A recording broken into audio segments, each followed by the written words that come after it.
Hi everyone, it's Sandra Green here from the WLA with another roundup of our article this week, which is focused on a concept called splaining.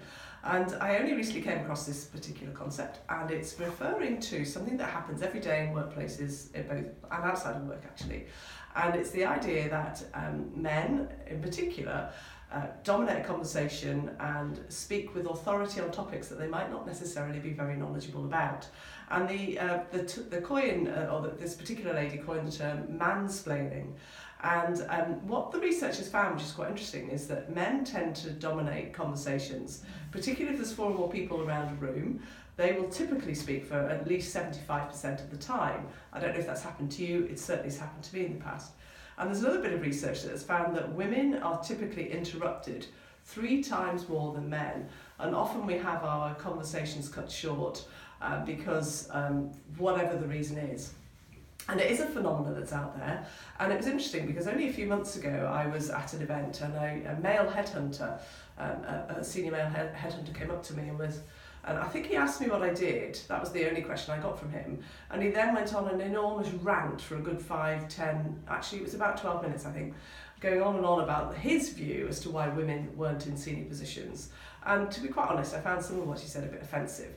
And he's not the only one that's been like that. He didn't once ask me my opinion, my knowledge, my thoughts around this. And I also know, coming from a northern background, my father was a northern guy, and he very much believed that he had all the knowledge, was all the power. And he would say to me, as I was growing up, that I was missing the point. He would often say, well, I'd obviously missed the point. I didn't understand what he was talking about in a bit of a belittling way. And I think what happens is when we get exposed to this and we experience this, it can affect our self-esteem and our self-belief, and it can fill us with self-doubt. So what I want to do is give you some thoughts around if this happens to you, if you're interrupted or talked over or ignored in meetings, then here's a few things that you can do.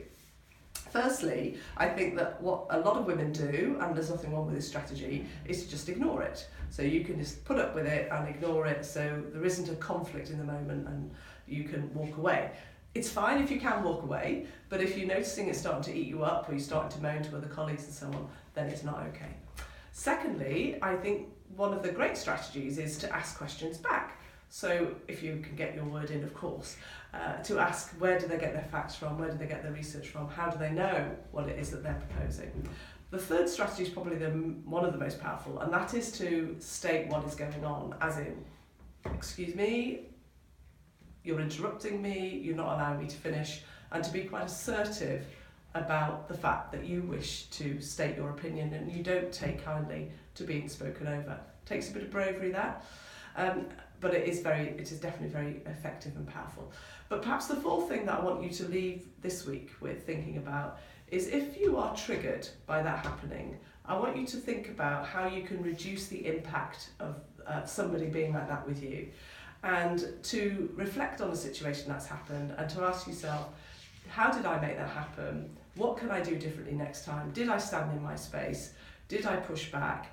Am I allowing that to continue as role modelling that kind of behaviour? And I know when I've personally stood in my space and called it out, and when I've encouraged my clients to do it, there's a huge impact on our own self-esteem, but also on the impact we have around the room of the people that we're speaking with, because 9 times out of 10, these guys won't realise that they're doing it.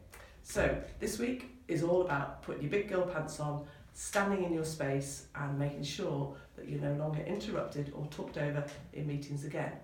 Hope you managed to give that a go. Leave us some comments and let me know whether you've tried it and what you thought. All right, have a great week. See you next time.